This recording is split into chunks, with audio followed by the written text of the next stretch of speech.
Republic Bharat राष्ट्र सर्वोपरि हमारा मिशन है, हमारा ध्येय है और इसी सोच से हमने ये देश का सबसे बड़ा कल्चर फेस्टिवल संगम साहित्य सुर और शक्ति आपके सामने पेश करने की कोशिश की है।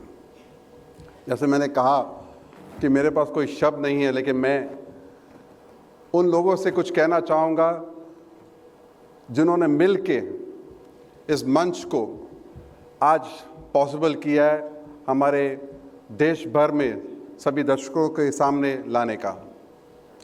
और ये जो पूरी जर्नी है हमारी संगम की, मैं कुछ अर्ज़ करना चाहूँगा उस जर्नी के बारे में कि सपनों की राहों में हम चल पड़े, सपनों की राहों में हम चल पड़े और बहुत सी चुनौतियां हमारे सामने आई, लेकिन हम उस मुकाम पर पहुंचने से नहीं डरे। कला का सही संगम वो है जो दिल से तय किया जाता है, और जो इस राह पे चल दिए वो सभी लोगों को आज आप इस संगम के मंच पे पाएंगे। बहुत बहुत शुक्रिया आप सभी का हमारे साथ जुड़ने का। Thank you very much.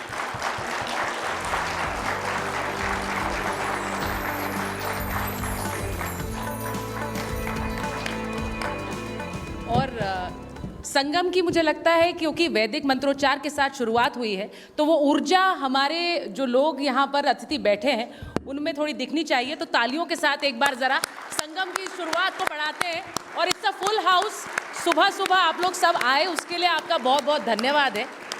और जो खास शख्सियत हमारे बीच है, अब उनसे शुरुआत करें। जी हाँ, सौम्य और मृदुभाषी जिनकी पहचान है, साहित्य और संस्कृति जिनकी जान है, और मोदी सरकार के सबसे मजबूत मंत्रियों में से एक, अंदाज जिनका बिल्कुल देसी है। स्वागत है केंद्रीय पर्यटन और संस्कृति मंत्री गजेंद्र सिंह शेखावत जी का। सर, अनुरोध करते हैं आपसे, आप मंच पर आएं और दो शब्द कहें।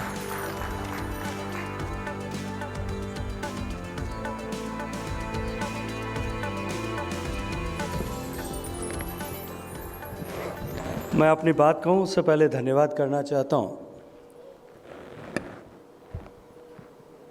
रिपब्लिक भारत का कि उन्होंने इतने सुंदर परिवेश में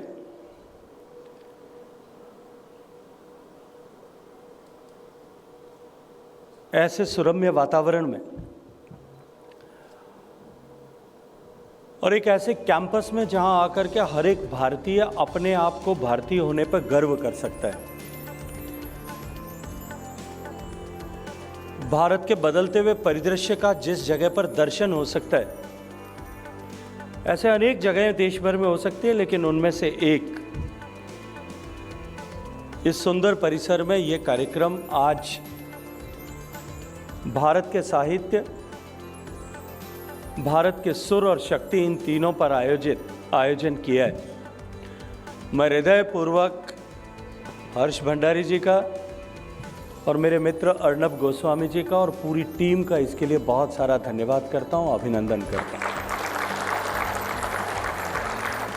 कार्यक्रम में आज हम सब के बीच में पद्म भूषण, पद्म विभूषण और इस देश के संस्कृति की एक बड़ी फ्लैग बियरर आदरणीय सोनल मानसिंह जी उपस्थित हैं, राज्यसभा के सांसद हैं। मैं उनका भी अल सुबह इस कार्यक्रम में आने के लिए बहुत सारा धन्यवाद ज्ञापित करता हूं।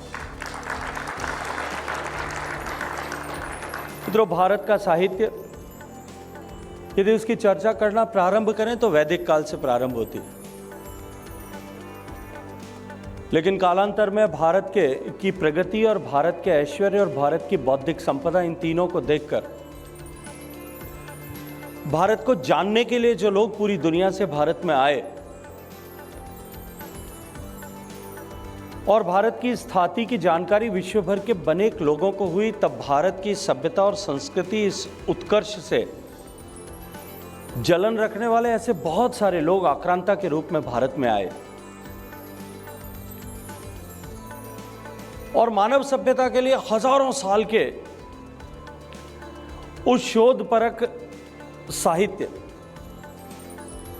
जो हमारे विभिन्न विश्वविद्यालयों में, हमारे मंदिरों में परंपरागत रूप से रचित था और संरक्षित था, उस सब का सुनियोजित रूप से विनाश किया गया। जैसा कहा जाता है कि नालंदा के विश्वविद्यालय में जब आक्रांताओं ने उसे आग की भेंट चढ़ा दिया, उसके बाद में इतनी पुस्तकें जली, इतनी मैन्युस्क्रिप्ट्स जली कि वो ज्वाला अगली बरसात तक यानी 8-9 महीने तक निरंतर प्रज्वलित होती रही।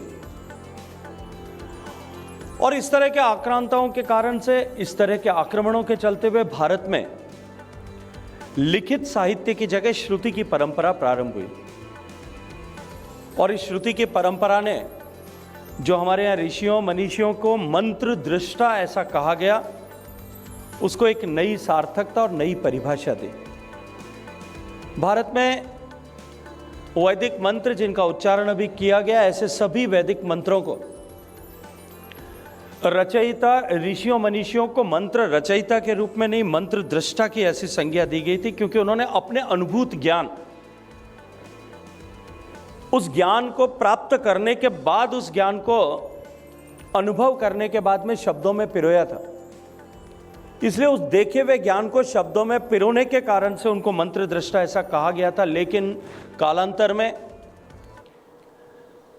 आक्रमणों के बाद जिस तरह से हमारे लिखित साहित्य को नष्ट किया गया और उसके बाद की मजबूरी के चलते हुए हमारे यहाँ श्रुति की परंपरा आई, और उस परंपरा के अधीन लोगों ने स्मरण करके और उन मंत्रों को अपने मानस पटल पर अंकित करके रखा। ये नई परिभाषा भारत की उस श्रुति परंपरा में मंत्र दृष्टा ऐसा ऋषियों को, हमारे स्कॉलर्स को कहने की उस समय से प्रारंभ हुई।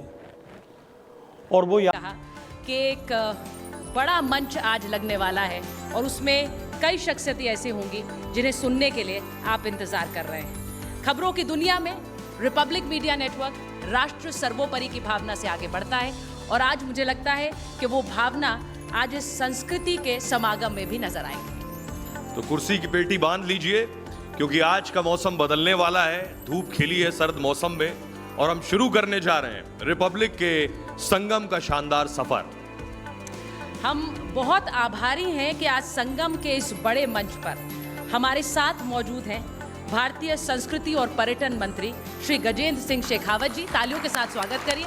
और हमारे साथ भारतीय नृत्य और कला की पर्याय पद्म विभूषण सोनल मानसिंह जी भी हमारे साथ मौजूद हैं। तालियों के साथ उनका भी स्वागत। मैं दरख्वास्त करूंगी रिपब्लिक मीडिया नेटवर्क के editor in chief Shri Arnab Goswami से कि वो इन असीम शख्सियतों के साथ आकर मंच पर दीप प्रज्वलन के साथ इस कार्यक्रम की शुरुआत करें, क्योंकि भारतीय परंपरा में हर शुभ चीज की शुरुआत दीप प्रज्वलन से होती है।